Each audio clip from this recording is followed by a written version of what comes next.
SVTVയുടെ പ്രിയ പ്രേക്ഷകർക്ക് പുതിയൊരു വേട്ടക്കഥയിലേക്ക് സ്വാഗതം. ഇത് എൻ്റെ അമ്മാവൻ. അദ്ദേഹത്തിൻ്റെ യൗവനത്തിൽ നേരിട്ട് അനുഭവിച്ചറിഞ്ഞ ഒരു യഥാർത്ഥ സംഭവമാണ്. തിരുവനന്തപുരത്തെ കുളത്തൂപ്പുഴ തെന്മല വനമേഖലയിൽ നടന്ന ജീവൻ പണയം വെച്ചുള്ള ഒരു കാട്ടുപോത്ത് വേട്ടയുടെ കഥ. ഇന്നത്തെ പോലെ കർശനമായ വനനിയമങ്ങളില്ലാതിരുന്ന, മനുഷ്യനും മൃഗങ്ങളും തമ്മിലുള്ള അതിരുകൾ വളരെ നേർത്തതായിരുന്ന 80കളിലെ ഒരു കാലഘട്ടം. അമ്മാവൻ പണ്ട് എന്നോട് പറഞ്ഞ ആ അനുഭവം അദ്ദേഹത്തിൻ്റെ വാക്കുകളിലൂടെ തന്നെ ഞാൻ നിങ്ങൾക്ക് മുൻപിൽ അവതരിപ്പിക്കുകയാണ്. കാട്ടുപോത്ത് എന്ന് കേൾക്കുമ്പോൾ നിന്റെ മനസ്സിൽ വരുന്ന രൂപം എന്താണെന്ന് എനിക്കറിയാം. മൃഗശാലയിൽ അലസമായി നിൽക്കുന്നതോ അല്ലെങ്കിൽ കാട്ടിലൂടെ കൂട്ടമായി മേഞ്ഞു നടക്കുന്നതോ ആയ ഒരു സാധുമൃഗം. എന്നാൽ ആ ധാരണ ആദ്യം തന്നെ തിരുത്തണം. അമ്മാവൻ അന്ന് കഥ പറഞ്ഞു തുടങ്ങിയത് അങ്ങനെയായിരുന്നു. 1000-ലധികം കിലോ ഭാരമുള്ള, കരിങ്കല്ല് പോലെ ഉറച്ച പേശികളുള്ള ഒരു കാട്ടുപോത്ത്, പ്രത്യേകിച്ച് കൂട്ടത്തിൽ നിന്നും പുറത്താക്കപ്പെട്ട ഒരു ഒറ്റയാൻ, കാട്ടിലെ ഏറ്റവും അപകടകാരിയായ മൃഗമാണ്. ഒരു കടുവയോ ആനയോ പോലും അനാവശ്യമായി മനുഷ്യനെ ആക്രമിക്കില്ല. അവയ്ക്ക് മനുഷ്യനെ പൊതുവെ ഭയമാണ്. എന്നാൽ ഒരു ഒറ്റയാൻ കാട്ടുപോത്ത് മനുഷ്യനെ കണ്ടാൽ യാതൊരു പ്രകോപനവുമില്ലാതെ ആക്രമിക്കും. കുത്തി നിലത്തിട്ട് ആ ശരീരത്തിന് മുകളിൽ കയറി നിന്ന് സ്വന്തം മുൻകാലുകൾ കൊണ്ട് ചവിട്ടി അരച്ച് മൃഗീയമായിട്ടായിരിക്കും അത് കൊലപ്പെടുത്തുക. വർഷം 1988. ജൂലൈ മാസത്തിലെ കോരിച്ചൊരിയുന്ന മഴക്കാലം. കുളത്തൂപ്പുഴയിലെ വലിയ റബ്ബർ എസ്റ്റേറ്റുകൾക്കപ്പുറമുള്ള കാനന മേഖല വലിയൊരു ഭീതിയിലായിരുന്നു. കഴിഞ്ഞ 2 ആഴ്ചയായി ആ പ്രദേശം ഉറങ്ങിയിട്ടില്ല. കാടിറങ്ങി വന്ന ഭീമാകാരനായ ഒരു കാട്ടുപോത്തായിരുന്നു ആ ഭയത്തിന് കാരണം. നാട്ടുകാർ അവനെ കരിമ്പൻ എന്ന് വിളിച്ചു. തോട്ടത്തിൽ അതിരാവിലെ റബ്ബർ വെട്ടാൻ പോയ 2 തൊഴിലാളികളെ അവൻ ഇതിനോടകം കൊന്നുകഴിഞ്ഞിരുന്നു. രണ്ടാമത്തെയാളുടെ ശരീരം തിരിച്ചറിയാൻ പോലും കഴിയാത്ത വിധം അവൻ ചവിട്ടി അരച്ചു കളഞ്ഞു. കാട്ടുപന്നിയെ തുരത്താൻ പോയ ഒരു നാടൻ നായയെ അവൻ കൊമ്പിൽ കോർത്ത് 10 അടി ദൂരേക്ക് വലിച്ചെറിഞ്ഞു. നാട്ടുകാർ വനം വകുപ്പിനെ വിവരമറിയിച്ചു. ഇന്നത്തെ പോലെ മയക്കുവെടി വെക്കാനുള്ള സന്നാഹങ്ങളോ വാഹനങ്ങളോ ഇല്ലാതിരുന്ന കാലമാണ്. മനുഷ്യജീവന് വലിയ ഭീഷണിയായ ആ ഒറ്റയാനെ വെടിവെച്ചു കൊല്ലാൻ റേഞ്ച് ഓഫീസർ ഉത്തരവിട്ടു. അന്ന് ആ പ്രദേശത്തെ അത്യാവശ്യം അറിയപ്പെടുന്ന ഒരു നായാട്ടുകാരനായിരുന്നു ഞാൻ. ലൈസൻസ് ഉള്ള ഒരു പഴയ 12 ബോർ ഇരട്ടക്കുരുൽ തോക്ക്, ഡബിൾ ബാരൽ ഷോട്ട് ഗൺ എൻ്റെ കയ്യിലുണ്ടായിരുന്നു. ഗ്രാമവാസികളുടെ അവസാനത്തെ പ്രതീക്ഷ ആ തോക്കിലായിരുന്നു. മഴ കനത്തു പെയ്യുന്ന ഒരു ചൊവ്വാഴ്ച അതിരാവിലെ. കോടമഞ്ഞ് കാടിനെ പൂർണ്ണമായും വിഴുങ്ങിയിരിക്കുകയാണ്. 10 അടി മുൻപിലുള്ളതുപോലും കാണാൻ കഴിയാത്ത അവസ്ഥ. ഞാനും ആ കാടിനെ മുക്കും മൂലയും അറിയാവുന്ന ചാത്തൻ എന്നു പേരുള്ള ഒരു ആദിവാസി മൂപ്പനും കൂടി കാട്ടിലേക്ക് കയറി. സിനിമാ കഥകളിൽ കാണുന്നതുപോലെ വലിയ ബൂട്ടിട്ടോ സന്നാഹങ്ങൾ വെച്ചോ ഉള്ള യാത്രയായിരുന്നില്ല അത്. കാലിലൊരു പഴയ റബ്ബർ ഷൂ, മഴ നനയാതിരിക്കാൻ തലവഴിയിട്ട ഒരു വലിയ കട്ടി പ്ലാസ്റ്റിക് കവർ, തോക്കിൽ വെള്ളം കയറാതിരിക്കാൻ ചുറ്റിയ പഴയൊരു തുണി, പിന്നെ അരയിലെ തോൽബെത്തിൽ ഉപ്പും പുകയിലയും ചേർത്തരച്ച ഒരു ചെറിയ കിഴി. കേരളത്തിലെ കാടുകളിൽ മഴക്കാലത്ത് കയറുന്നവർക്കറിയാം എന്തിനാണ് ആ ഉപ്പുകിഴിയെന്ന്. കാട്ടട്ടകൾ. മഴക്കാലത്തെ കാടട്ടകളുടെ സാമ്രാജ്യമാണ്. കാലെടുത്തു വെക്കുന്ന ഓരോ പച്ചിലയിൽ നിന്നും 100 കണക്കിന് അട്ടകളാണ് ശരീരത്തിലേക്ക് അരിച്ചു കയറുന്നത്. അവ കടിക്കുന്നത് നമ്മൾ അറിയില്ല. ഷൂവിനുള്ളിൽ ചോര നിറയുമ്പോഴാകും നമ്മളത് കാണുക. ഞങ്ങൾ ഈറക്കൂട്ടങ്ങൾക്കും കൂറ്റൻ മരങ്ങൾക്കുമിടയിലൂടെ പതുക്കെ നടന്നു. കാട്ടിലെ നനഞ്ഞ മണ്ണും ചീഞ്ഞഴുകിയ ഇലകളും ചേർന്ന വല്ലാത്തൊരു ഗന്ധം. മഴയുടെ വലിയ ശബ്ദം കാരണം കാട്ടിലെ മറ്റു മൃഗങ്ങളുടെ ശബ്ദമൊന്നും കേൾക്കാൻ കഴിയുന്നുണ്ടായിരുന്നില്ല. ഇത് വലിയ അപകടമാണ്. കാരണം ഒരു ഭീമാകാരനായ മൃഗം നമ്മുടെ തൊട്ടു മുൻപിൽ വന്നു നിന്നാൽ പോലും ആ മഴയുടെ ഇരമ്പലിൽ നമ്മൾ അറിയില്ല. ഞങ്ങളുടെ കണ്ണുകൾ 4 പാടും പരതുന്നുണ്ടായിരുന്നു. കാട്ടുപോത്തുകൾ കറുത്ത നിറമുള്ളതുകൊണ്ട് ഇരുണ്ട കാട്ടിൽ അവയെ പെട്ടെന്ന് തിരിച്ചറിയുക ബുദ്ധിമുട്ടാണ്. ഏകദേശം 2 മണിക്കൂർ കാട്ടിലൂടെ നടന്നപ്പോൾ മൂപ്പൻ പെട്ടെന്ന് നിന്നു. അയാൾ എൻ്റെ കൈ മുറുകെ പിടിച്ചു. നിലത്ത് ചെളിതി നിറഞ്ഞ മണ്ണിലേക്ക് അയാൾ വിരൽ ചൂണ്ടി. അവിടെ വളരെ വ്യക്തമായ ഒരു കാൽപ്പാട്. എൻ്റെ 2 കൈപ്പത്തി ചേർത്ത് വെച്ചാൽ ഉള്ളതിനേക്കാൾ വലിയ ഒരു കുളം പടിപ്പാട്. അതിലെ ചെളി അപ്പോഴും പൂർണ്ണമായി ഇടിഞ്ഞു വീണിട്ടില്ലായിരുന്നു. മഴവെള്ളം അതിലേക്ക് നിറയുന്നതേ ഉണ്ടായിരുന്നുള്ളൂ. അതായത് മിനിറ്റുകൾക്ക് മുൻപ് അവൻ ഇതിലെ കടന്നുപോയിട്ടുണ്ട്. എൻ്റെ നെഞ്ചിടിപ്പ് കൂടി. ഞാൻ പ്ലാസ്റ്റിക് കവർ മാറ്റി എൻ്റെ ഇരട്ടക്കുഴൽ തോക്ക് പുറത്തെടുത്തു. വിരൽ കാഞ്ചിയിൽ വെച്ചു. മനുഷ്യൻ്റെ ഗന്ധം തിരിച്ചറിഞ്ഞാൽ കാട്ടുപോത്തുകൾ സാധാരണയായി വളരെ വേഗത്തിൽ കാടിൻ്റെ കൂടുതൽ ഉള്ളിലേക്ക് ഓടിമറയുകയാണ് പതിവ്. എന്നാൽ ആ കാൽപ്പാടുകൾ സൂക്ഷ്മമായി പരിശോധിച്ച മൂപ്പൻ്റെ മുഖം വിളറിവെളുത്തു. അയാൾ വളരെ പതുക്കെ എൻ്റെ ചെവിയിൽ പറഞ്ഞു, "അവൻ ഓടിയിട്ടില്ല സാറേ. അവൻ നമ്മളെ കാത്ത് എവിടെയോ നിൽപ്പുണ്ട്." മൂപ്പൻ പറഞ്ഞത് സത്യമായിരുന്നു. കാൽപ്പാടുകൾ തമ്മിലുള്ള അകലം വളരെ കുറവായിരുന്നു. കാട്ടുപോത്ത് ഓടിയ കാൽപ്പാടുകളായിരുന്നില്ല അത്, മറിച്ച് വളരെ സാവധാനം ഒളിച്ചു നടന്ന കാൽപ്പാടുകൾ. അവന് കൃത്യമായി അറിയാം നമ്മൾ അവനെ തേടി വന്നതാണെന്ന്. പെട്ടെന്ന് കാറ്റിൽ വല്ലാത്തൊരു ഗന്ധം എൻ്റെ മൂക്കിലേക്ക് അടിച്ചു കയറി. കന്നുകാലികളെ കൂട്ടമായി കെട്ടിയിടുന്ന തൊഴുത്തിൽ നിന്നും വരുന്നത് പോലെയുള്ള രൂക്ഷമായ ഒരു ചാണകഗന്ധം.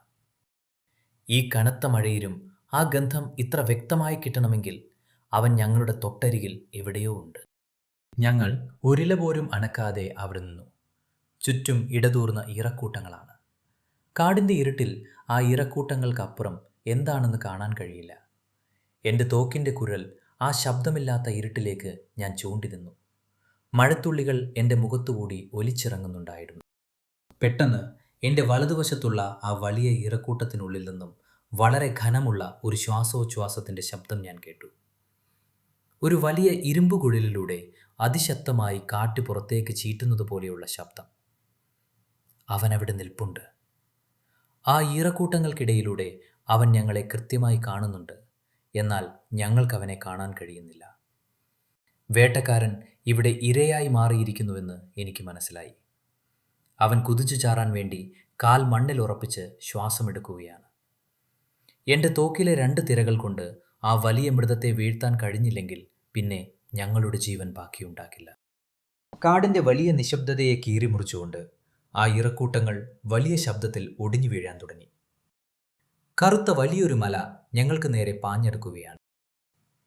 10 അടിയിലധികം ഉയരത്തിൽ നിന്നിരുന്ന ആ മുളങ്കൂട്ടങ്ങളെ ഒരു കളിപ്പന്ത് പോലെ വകഞ്ഞു മാറ്റിക്കൊണ്ട് കറുത്ത വലിയൊരു പർവ്വതം ഞങ്ങൾക്ക് നേരെ പാഞ്ഞെടുക്കുകയാണ്. കരിങ്കല്ല് കൊത്തിയെടുത്തതുപോലെയുള്ള ഭീമാകാരനായ ശരീരം. അവൻ്റെ കൂർത്ത കൊമ്പുകൾ എൻ്റെ നെഞ്ച് ലക്ഷ്യമാക്കി താഴ്ത്തിപ്പിടിച്ചിട്ടുണ്ടായിരുന്നു. നിലത്തെ ചേറുപുരണ്ട മണ്ണിൽ കുളമ്പുകൾ ആഴ്ന്നിറങ്ങുന്ന വലിയ ശബ്ദം. എനിക്കോ മൂപ്പനോ പരസ്പരം ഒന്ന് നോക്കാൻ പോലുമുള്ള സമയം കിട്ടിയില്ല. ഒരു കാട്ടുപോത്ത് കുതിച്ചു വരുമ്പോൾ നമ്മൾ ഓടിയിട്ട് കാര്യമില്ല. കാരണം അതിനേക്കാൾ വേഗത്തിൽ ചെളിയിലൂടെ ഓടാൻ മനുഷ്യന് കഴിയില്ല. എൻ്റെ തോക്കിൻ്റെ കുഴൽ നേരത്തെ തന്നെ അവന് നേരെയായിരുന്നതുകൊണ്ട് എനിക്ക് ഉന്നം പിടിക്കാൻ സമയം കളയേണ്ടി വന്നില്ല. കയ്യിലുണ്ടായിരുന്നത് 12 ബോർ തോക്കാണ്. അതിൽ നിറച്ചിരുന്നത് ആനയെയും പോത്തിനെയും ഒക്കെ വീഴ്ത്താൻ ഉപയോഗിക്കുന്ന ബോൾ തിരകളാണ്. അവൻ വെറും 5 അടി ദൂരത്തിലെത്തിയ ആ നിമിഷത്തിൽ ഞാൻ എൻ്റെ ഇരുകാലുകളും മണ്ണിൽ ഉറപ്പിച്ച് തോക്കിൻ്റെ കാഞ്ചി വലിച്ചു. ഠേ! വലിയൊരു വെടിയൊച്ച ആ കാട്ടിൽ മുഴങ്ങി. തോക്കിൽ നിന്നുള്ള ആഘാതത്തിൽ ഞാൻ പുറകോട്ട് ഒന്ന് വേച്ചുപോയി. പോയിന്റ് ബ്ലാങ്കിൽ വെച്ചാണ് വെടി പൊട്ടിയത്. എൻ്റെ തോക്കിൽ നിന്നുള്ള ബോൾ തിര കൃത്യമായി അവൻ്റെ വലത്തെ തോളിൻ്റെ ഭാഗത്താണ് കൊണ്ടത്. അത്രയും വലിയൊരു ആഘാതമേറ്റിട്ടും ആ ഭീമാകാരനായ മൃഗം താഴെ വീണില്ല. പകരം വെടിയുണ്ട കൊണ്ടതിൻ്റെ വേദനയിൽ അവൻ വലിയ ശബ്ദത്തിൽ ഒന്ന് അലറുകയും അവൻ്റെ കുതിപ്പിൻ്റെ ദിശ പെട്ടെന്ന് ഒന്ന് മാറുകയും ചെയ്തു. എൻ്റെ നേർക്ക് വന്ന അവൻ തൊട്ടരികിലൂടെ വലിയൊരു കാറ്റുപോലെ പാഞ്ഞുപോയി. അവൻ ഓടിപ്പോയ വേഗതയിൽ അവിടെ ഉണ്ടായിരുന്ന ഒരു ചെറിയ മരം കടപുഴകി താഴെ വീണു. ഞാൻ ബാലൻസ് തെറ്റി ചെളി നിറഞ്ഞ മണ്ണിലേക്ക് മലർന്നടിച്ചു വീണു. എൻ്റെ കയ്യിൽ നിന്നും തോക്ക് തെറിച്ചുപോയി. മൂപ്പനൊരു വലിയ മരത്തിൻ്റെ മറവിലേക്ക് ഇതിനോടകം ചാടി മാറിയിരുന്നു. കുറച്ചു നിമിഷങ്ങൾ അവിടെ വലിയ നിശബ്ദതയായിരുന്നു. മഴയുടെ ശബ്ദം മാത്രം. ഞാൻ വേഗത്തിൽ എഴുന്നേറ്റ് ചെളിയിൽ കിടന്ന തോക്ക് കയ്യിലെടുത്തു. മൂപ്പൻ ഓടി എൻ്റെ അടുത്തേക്ക് വന്നു. "സാറിന് വല്ലതും പറ്റിയോ?" മൂപ്പൻ കിതച്ചുകൊണ്ട് ചോദിച്ചു. "ഇല്ല മൂപ്പനെ, പക്ഷേ എൻ്റെ വെടി അവന് കൊണ്ടിട്ടുണ്ട്. അത്രയും അടുത്തു നിന്നാണ് ഞാൻ വെടിവെച്ചത്. പക്ഷെ അവൻ വീണില്ലല്ലോ," ഞാൻ പരിഭ്രാന്തിയോടെ പറഞ്ഞു. മൂപ്പൻ അവൻ പോയ വഴിയിലെ ഈറക്കൂട്ടങ്ങളിലേക്ക് സൂക്ഷ്മമായി നോക്കി. അവിടെ ഇലകളിൽ തിളങ്ങുന്ന ചുവന്ന ചോര വീണ് കിടപ്പുണ്ടായിരുന്നു. "വെടികൊണ്ടിട്ടുണ്ട് സാറേ, പക്ഷേ കാട്ടുപോത്തിൻ്റെ തോലിന് വലിയ കട്ടിയാണ്. വെടിയുണ്ട ഉള്ളിൽ കയറിയിട്ടുണ്ടാകും, പക്ഷേ മർമ്മത്തിൽ കൊണ്ടിട്ടില്ല," ഇതിപ്പോൾ വലിയ ആപത്തായി. മൂപ്പന്റെ ശബ്ദത്തിൽ വലിയ ഭയമുണ്ടായിരുന്നു. അത് സത്യമായിരുന്നു. ഒരു കാട്ടുപോത്ത് ഏറ്റവും അപകടകാരിയാകുന്നത് അതിന് വെടിയേൽക്കുമ്പോഴാണ്. മുറിവേറ്റ ഒരു ഒറ്റയാൻ കാട്ടുപോത്തിനെ കാട്ടിൽ ഉപേക്ഷിച്ചു പോരുക എന്നത് വലിയൊരു തെറ്റാണ്. കൊടിയ വേദനയിൽ നിൽക്കുന്ന അവൻ ഇനി കാട്ടിൽ കാണുന്ന എന്തിനേയും ആക്രമിക്കും. അത് മനുഷ്യനായാലും മൃഗമായാലും.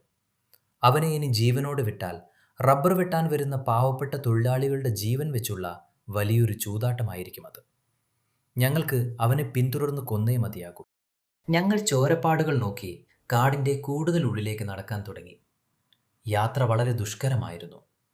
കനത്ത മഴ പെയ്യുന്നതുകൊണ്ട് ഇലകളിൽ വീഴുന്ന ചോരപ്പാടുകൾ വളരെ വേഗത്തിൽ മാഞ്ഞു പോകുന്നുണ്ടായിരുന്നു. നിലത്തെ ചെളിയിൽ അവൻ്റെ ആഴത്തിലുള്ള കുളമ്പടിപ്പാടുകൾ മാത്രം വെച്ചാണ് മൂപ്പൻ വഴി കണ്ടുപിടിച്ചത്. കാട് കൂടുതൽ ഇരുണ്ടതായി മാറി. വലിയ മരങ്ങളുടെ വേരുകൾക്കിടയിലൂടെയും വള്ളിപ്പറപ്പുകൾ വകഞ്ഞുമാറ്റിയുമുള്ള ആ നടത്തം എൻ്റെ ശാരീരിക ക്ഷമതയെ വല്ലാതെ പരീക്ഷിച്ചു. അതിനിടയിൽ അട്ടകൾ എൻ്റെ ഷൂവിനുള്ളിലൂടെ കയറി രക്തം കുടിക്കാൻ തുടങ്ങിയിരുന്നു. കാലുകളിൽ വലിയ ചൊറിച്ചിൽ അനുഭവപ്പെട്ടു. പക്ഷേ അട്ടയെ പറിച്ചുകളയാൻ നിൽക്കാൻ സമയമില്ല.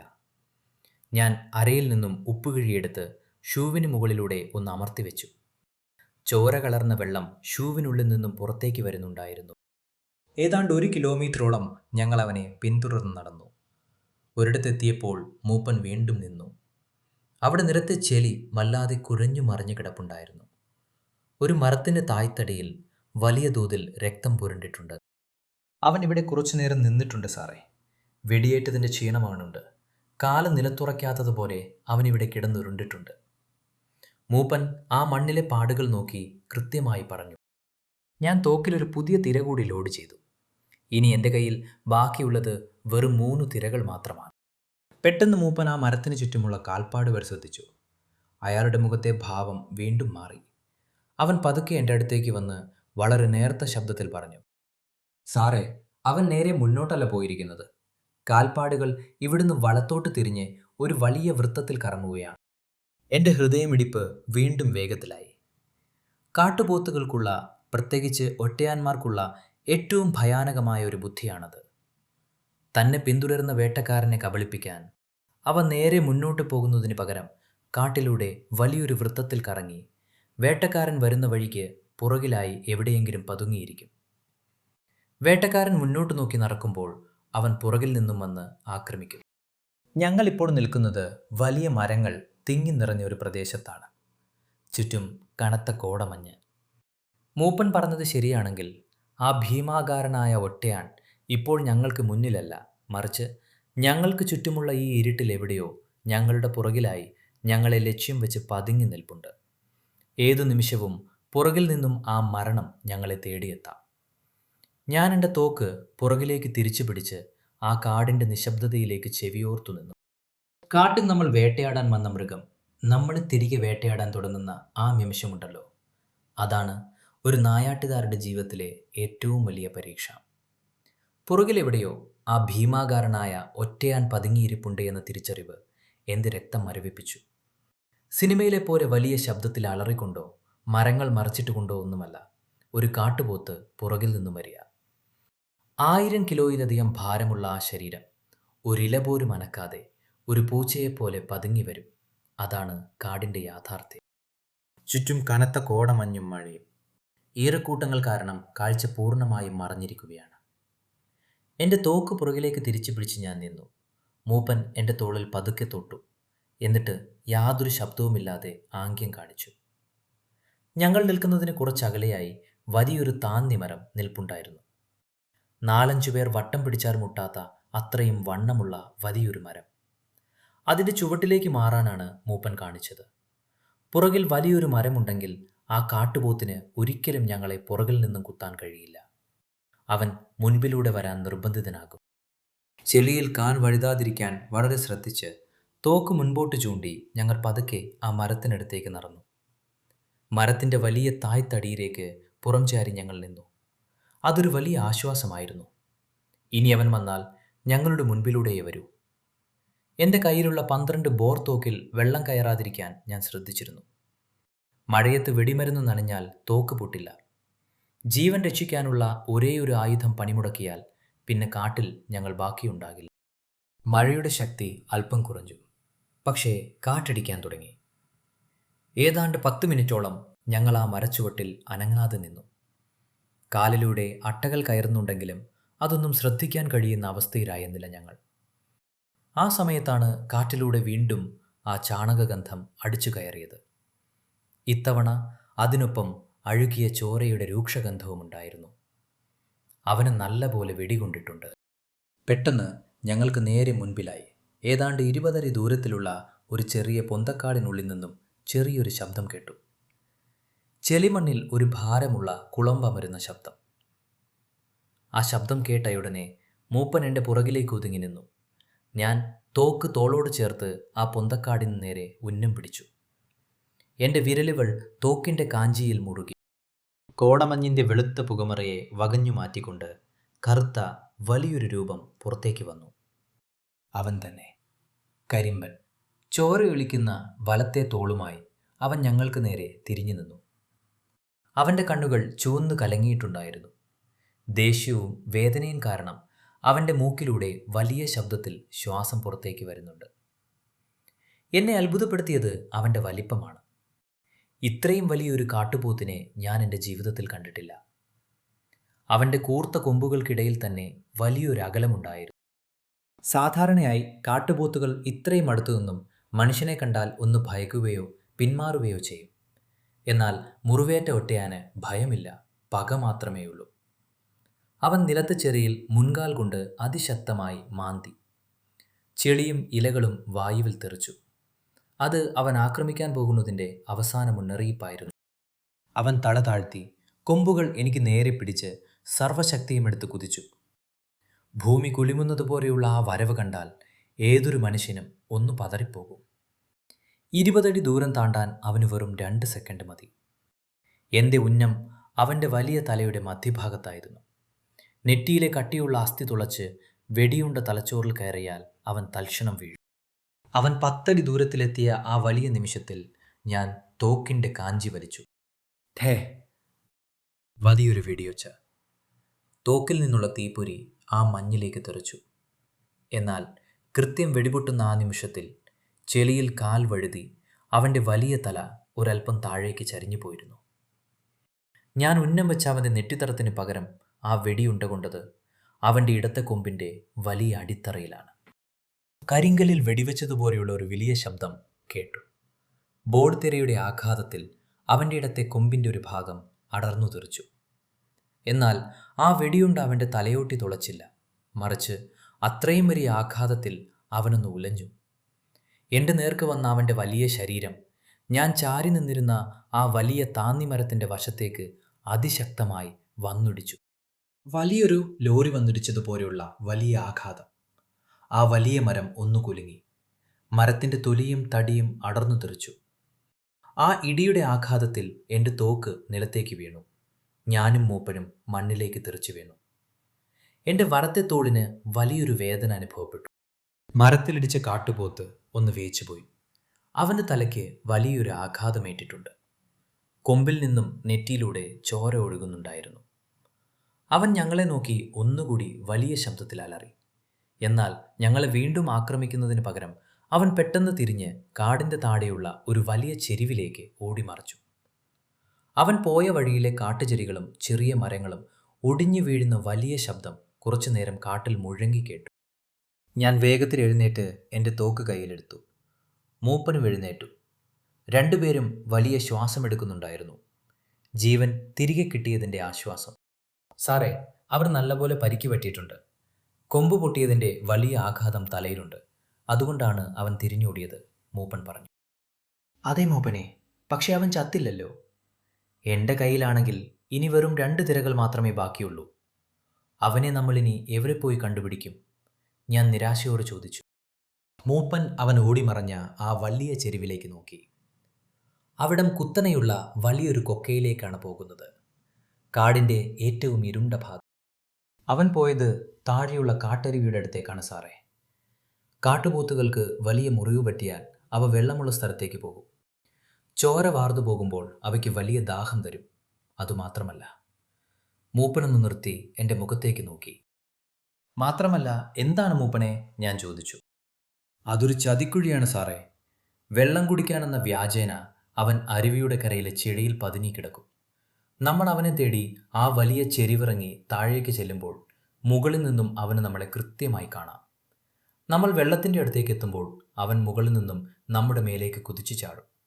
അവിടെ വെച്ച് നമുക്ക് ഓടി രക്ഷപ്പെടാൻ ഒരു വഴിയും ഉണ്ടാകില്ല. മൂപ്പൻ്റെ വാക്കുകൾ കേട്ട് എൻ്റെ നെഞ്ചിടിപ്പ് വീണ്ടും കൂടി. ജീവൻ പണയം വെച്ചുള്ള ഈ വേട്ട അതിൻ്റെ ഏറ്റവും ഭയാനകമായ ഘട്ടത്തിലേക്ക് കടക്കുകയാണ്. പരിക്കേറ്റ ബുദ്ധിമാനായ ആ മൃഗത്തെ സ്വന്തം താവളത്തിൽ ചെന്ന് നേരിടണം. ഞാൻ എൻ്റെ തോക്കിലെ പൊട്ടിയ തിരയുടെ കേസിംഗ് പുറത്തെടുത്ത് പുതിയൊരു തിര അതിലേക്ക് ലോഡ് ചെയ്തു. ആ കൊക്ക ലക്ഷ്യമാക്കി ഞങ്ങൾ വീണ്ടും നടക്കാൻ തുടങ്ങി. ആ വലിയ ചെരിവിറങ്ങുക എന്നത് അസാധ്യമായ കാര്യമായിരുന്നു. കുത്തനെയുള്ള മണ്ണും മഴയത്ത് കുതിർന്നു കിടക്കുന്ന വള്ളിപ്പടർത്തുകളും കാരണം ഒരു തെറ്റ് സംഭവിച്ചാൽ ഞങ്ങൾ നേരെ വീഴുന്നത് താഴെയുള്ള കാട്ടരുവിയുടെ ആഴങ്ങളിലേക്കാണ്. എൻ്റെയും മൂപ്പൻ്റെയും കൈകളിൽ വലിയൊരു വള്ളി മുൾപ്പടർപ്പിൻ്റെ സഹായത്തോടെയാണ് ഞങ്ങൾ താഴേക്ക് ഊർന്നിറങ്ങിയത്. എങ്കിലും ആ കാടിൻ്റെ നിശബ്ദത വല്ലാത്തൊരു ഭയം നൽകുന്നുണ്ടായിരുന്നു.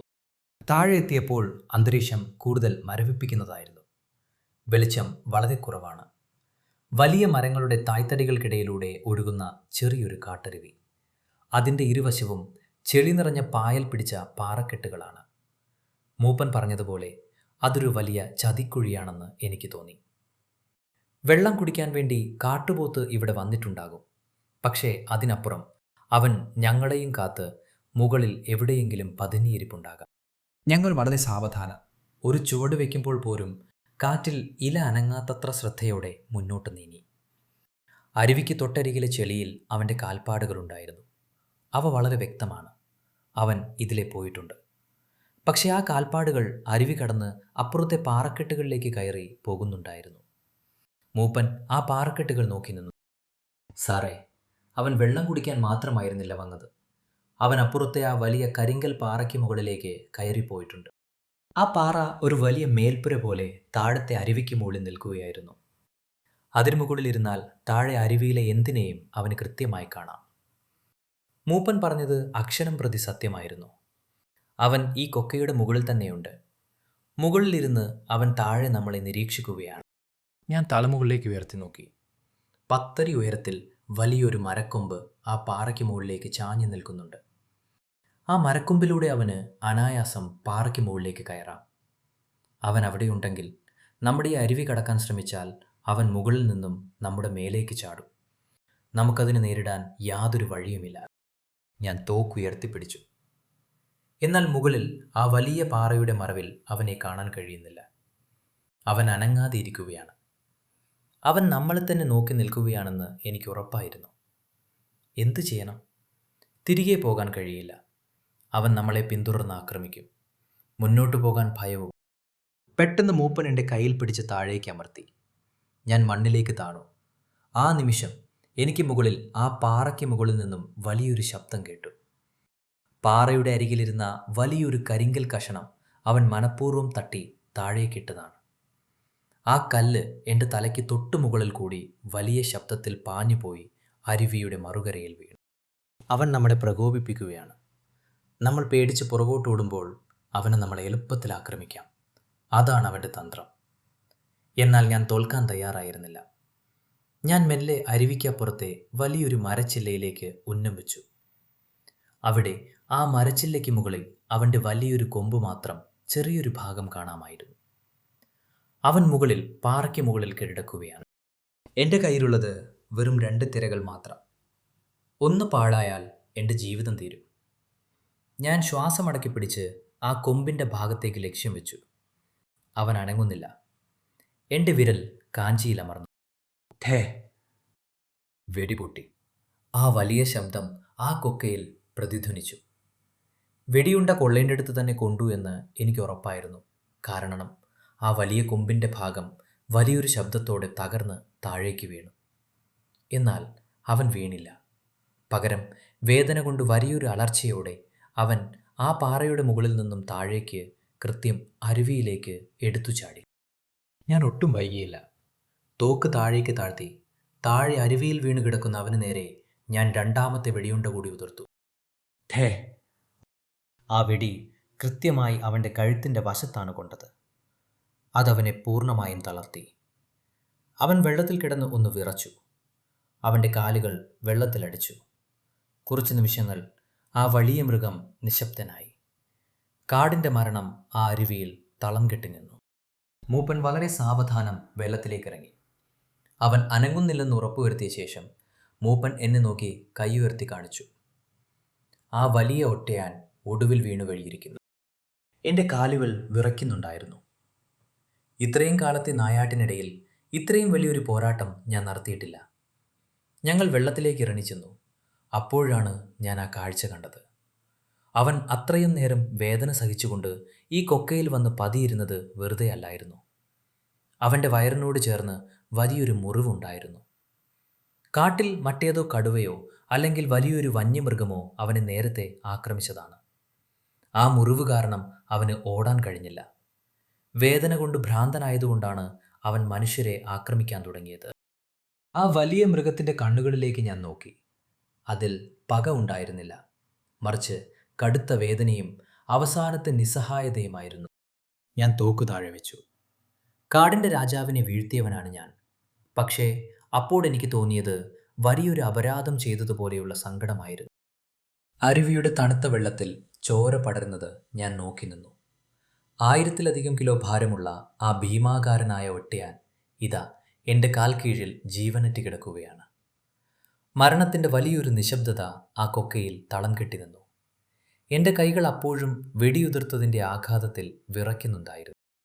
മൂപ്പൻ വളരെ പതുക്കെ വെള്ളത്തിലേക്കിറങ്ങി അവൻ്റെ ശരീരത്തിലേക്ക് സൂക്ഷ്മമായി നോക്കി.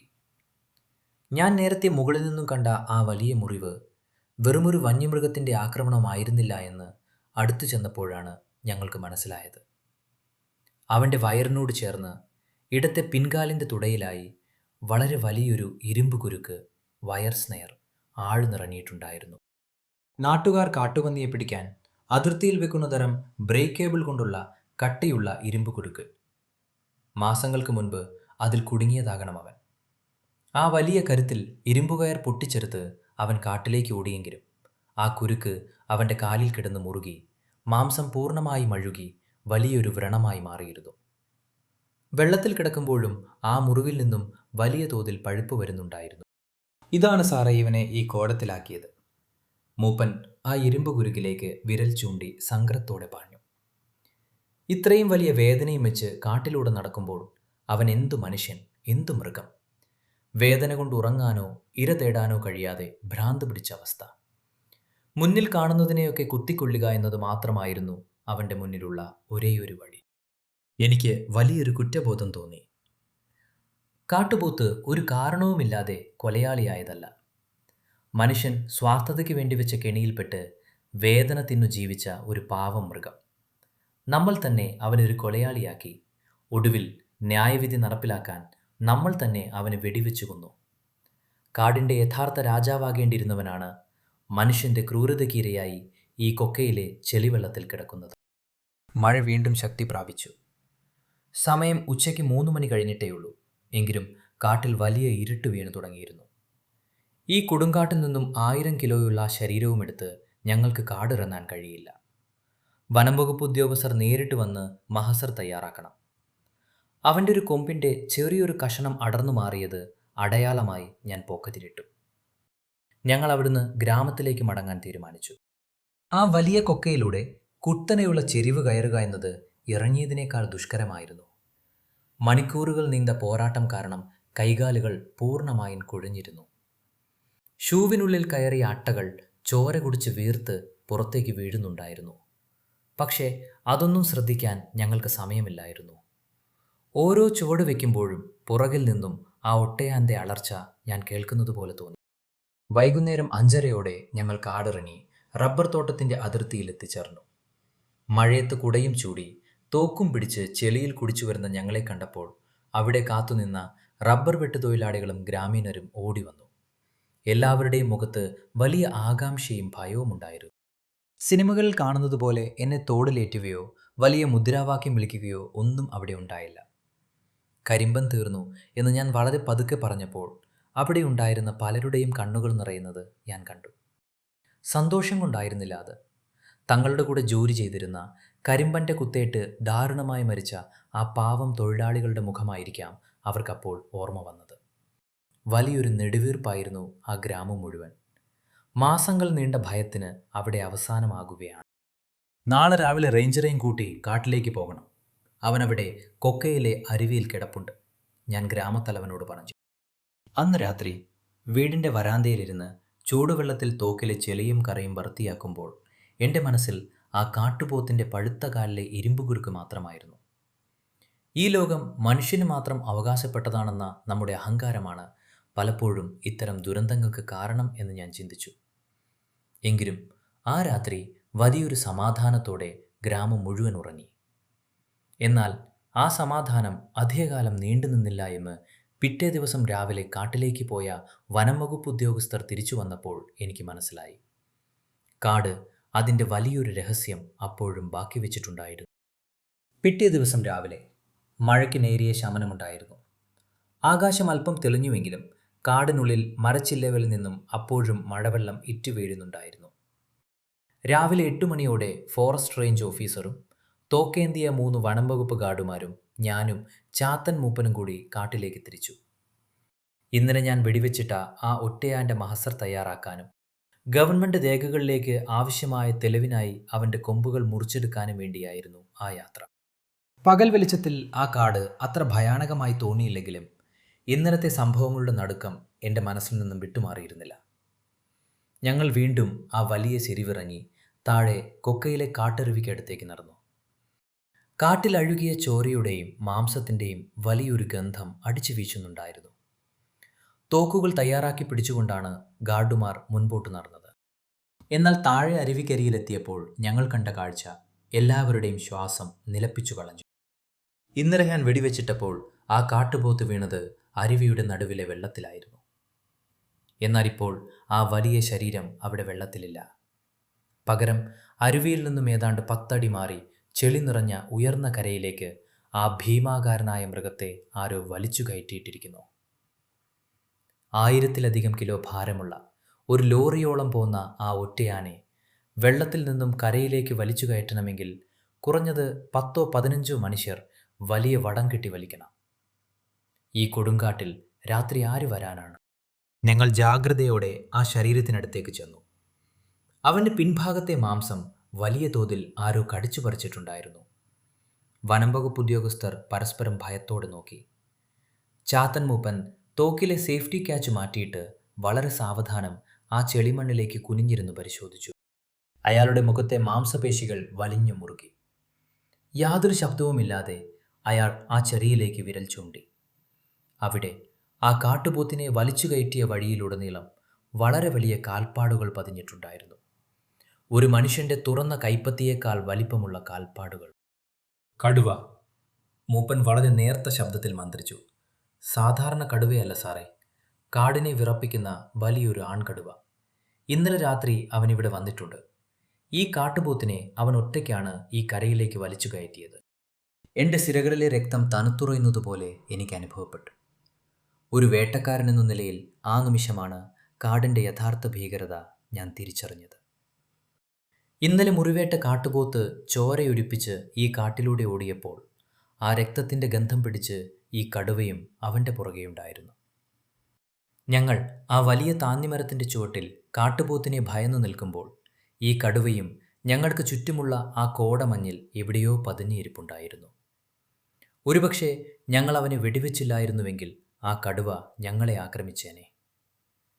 കാട് എന്ന് പറയുന്നത് മനുഷ്യൻ്റെ ബുദ്ധിക്കും അപ്പുറത്തുള്ള വലിയൊരു ചതുരംഗപ്പലകയാണ് എന്ന് ഞാൻ അന്ന് മനസ്സിലാക്കി. റേഞ്ച് ഓഫീസറുടെ മുഖത്തും ഭയം നീളിച്ചിരുന്നു. പെട്ടെന്ന് കൊമ്പ് മുറിച്ചെടുത്ത് ഇവിടുന്ന് മാറണം. കടുവ ഇതിൻ്റെ മാംസം തിന്നു തുടങ്ങിയിട്ടേയുള്ളൂ. അവൻ ഈ കൊക്കയിൽ തന്നെയുണ്ട്. നമ്മൾ അവൻ്റെ ഭക്ഷണത്തിനടുത്താണ് ഇപ്പോൾ നിൽക്കുന്നത്.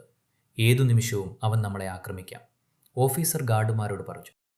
ഗാർഡുമാർ വേഗത്തിൽ തങ്ങളുടെ കയ്യിലുണ്ടായിരുന്ന വലിയ മഴ ഉപയോഗിച്ച് ആ ഒറ്റയാൻ്റെ കൊമ്പുകൾ വെട്ടിയെടുക്കാൻ തുടങ്ങി. ഓരോ തവണ മഴ ആ കൊമ്പിൽ വീഴുമ്പോഴും ആ ശബ്ദം കാട്ടിൽ വലിയൊരു മാറ്റുലിയായി മുഴങ്ങി. എൻ്റെ കണ്ണുകൾ ചുറ്റുമുള്ള ഈറക്കൂട്ടങ്ങളിലേക്കും മരങ്ങൾക്ക് മുകളിലേക്കും പാഞ്ഞു നടക്കുകയായിരുന്നു. ഇലകൾക്കിടയിലൂടെ ആ വലിയ കടുവ ഞങ്ങളെ നോക്കി നിൽപ്പുണ്ടെന്ന ഒരു തോന്നൽ എൻ്റെ മനസ്സിനെ വല്ലാതെ വേട്ടയാടി. കടുവകൾ തങ്ങളുടെ ഇരയുടെ അടുത്ത് മനുഷ്യർ വരുന്നത് ഒരിക്കലും ഇഷ്ടപ്പെടില്ല. വളരെ വേഗത്തിൽ ആ വലിയ 2 കൊമ്പുകളും വെട്ടിയെടുത്ത് ഒരു ചാക്കിലാക്കി ഗാർഡുമാർ മുകളിലേക്ക് നടക്കാൻ തുടങ്ങി. ആ അഴുകിയ ശരീരം കാടിൻ്റെ യഥാർത്ഥ അവകാശികൾക്ക് സ്വന്തമായി അവിടെ തന്നെ ഉപേക്ഷിച്ച് ഞങ്ങൾ ആ കൊക്കയിൽ നിന്നും തിരികെ കയറി. താഴെ നിന്നും കയറുമ്പോൾ പലവട്ടം ഞാൻ തിരിഞ്ഞു നോക്കി. കാട് വീണ്ടും വലിയൊരു നിശബ്ദതയിലേക്ക് വഴുതി വീഴുകയായിരുന്നു. തങ്ങളുടെ രാജാവിൻ്റെ മരണം കാട് വളരെ വേഗത്തിൽ ഉൾക്കൊണ്ടു കഴിഞ്ഞിരിക്കുന്നു. ഉച്ചയോടെ ഞങ്ങൾ റബ്ബർ തോട്ടത്തിൽ തിരികെ എത്തി. വനം വകുപ്പിൻ്റെ ജീപ്പിലേക്ക് ആ വലിയ കൊമ്പുകൾ എടുത്തു വയ്ക്കുമ്പോൾ നാട്ടുകാർ അത്ഭുതത്തോടെ നോക്കി നിൽപ്പുണ്ടായിരുന്നു. കാട്ടുപോത്തിനെ കൊന്നതിൻ്റെ പേരിൽ എനിക്ക് ഫോറസ്റ്റ് വകുപ്പിൽ നിന്നും പ്രത്യേകം പാരിതോഷികം നൽകുമെന്ന് റേഞ്ച് ഓഫീസർ പറഞ്ഞെങ്കിലും എൻ്റെ മനസ്സിൽ അത് വലിയൊരു നേട്ടമായി തോന്നിയിരുന്നില്ല. മനുഷ്യൻ്റെ സ്വാർത്ഥതയും അവൻ കാട്ടിൽ വെച്ച ആ ഇരുമ്പ് കുരുക്കുമാണ് ഒരു പാവം മൃഗത്തെ കൊലയാളിയാക്കിയതും ഒടുവിൽ ഇത്രയും ക്രൂരമായ ഒരു മരണത്തിലേക്ക് തള്ളിവിട്ടതും. അമ്മാവൻ ആ കൊമ്പുകളുടെ ബാക്കി വന്ന ചെറിയൊരു കഷണം എൻ്റെ നേർക്ക് നീട്ടിക്കൊണ്ട് അന്ന് പറഞ്ഞു നിർത്തിയത് ഇങ്ങനെയായിരുന്നു: ഇതാണ് കാടുമോനെ, നമ്മളവിടെ വെറുമൊരു അതിഥി മാത്രമാണ്. ആ കാട്ടുപോത്തിനെ കൊന്നത് എൻ്റെ വെടിയുണ്ടകളാണെന്ന് അന്ന് ആ ഗ്രാമം മുഴുവൻ വിശ്വസിച്ചിരുന്നു. ഒരുപക്ഷെ ഞാനും അങ്ങനെ അഹങ്കരിച്ചിട്ടുണ്ടാകാം. പക്ഷേ കാടിൻ്റെ കണക്ക് പുസ്തകത്തിൽ അതൊരു സംഭവം മാത്രമാണ്. ഒരു ജീവൻ പോകുന്നു, അത് മറ്റൊരു ജീവന് ഇരയാകുന്നു. അവിടെ മനുഷ്യൻ്റെ അഹങ്കാരത്തിന് യാതൊരു സ്ഥാനവുമില്ല. മാത്രമല്ല, ആ കാട്ടുപോത്തിനെ ഒരു കൊലയാളിയാക്കി മാറ്റിയത് മനുഷ്യൻ്റെ ക്രൂരതയായിരുന്നു. ആ ഇരുമ്പ് കുരുക്ക് എൻ്റെ മനസ്സിലുണ്ടാക്കിയ കുറ്റബോധം ചെറുതായിരുന്നില്ല. നമ്മൾ വയ്ക്കുന്ന കെണികളിൽ കുടുങ്ങി നരകിക്കുന്ന മൃഗങ്ങൾ ജീവൻ നിലനിർത്താൻ വേണ്ടി മനുഷ്യനെ ആക്രമിക്കുമ്പോൾ നമ്മൾ അവരെ നരഭോജോജികളെന്നും കൊലയാളികളെന്നും മുദ്ര കുത്തുന്നു. അന്ന് ആ റബ്ബർ തോട്ടത്തിൽ നിന്നും വീട്ടിലേക്ക് മടങ്ങുമ്പോൾ ഞാൻ തീരുമാനിച്ചിരുന്നു, ഇനി ഒരിക്കലും ഒരു മൃഗത്തിനു നേരെ ഈ തോക്ക് ഞാൻ ഉയർത്തില്ല എന്ന്. എൻ്റെ നായാട്ടു ജീവിതം അവിടെ അവസാനിക്കുകയായിരുന്നു. അമ്മാവൻ ആ പഴയ കസേരയിലേക്ക് ചാരി കണ്ണുകളടച്ചു. വർഷങ്ങളിത്ര കഴിഞ്ഞിട്ടും ആ കോരിച്ചൊരിയുന്ന മഴയുടെയും ചോരയുടെയും ഗന്ധം അദ്ദേഹത്തിൻ്റെ ഓർമ്മകളിൽ നിന്നും മാഞ്ഞിട്ടില്ല എന്ന് ആ മുഖത്തെ ഭാവങ്ങളിൽ നിന്നും എനിക്ക് വ്യക്തമായി വായിച്ചെടുക്കാൻ കഴിയുമായിരുന്നു. ഇതാണ് ആ കാട്ടുപോത്ത് വേട്ടയുടെ കഥ. കാടിനെ അടുത്തറിയാൻ ശ്രമിക്കുക. അവിടുത്തെ നിയമങ്ങൾ മനുഷ്യൻ്റെ യുക്തികൾക്കും സങ്കല്പങ്ങൾക്കും അപ്പുറത്താണ്. കോടമഞ്ഞും ഇരുട്ടും നിറഞ്ഞ ആ കാട്ടുപാതകളിലൂടെ ഒരിക്കലെങ്കിലും നടക്കുമ്പോൾ മാത്രമാണ് പ്രകൃതിക്ക് മുൻപിൽ മനുഷ്യൻ എത്രത്തോളം നിസ്സാരനാണെന്ന് നമുക്ക് മനസ്സിലാകുക.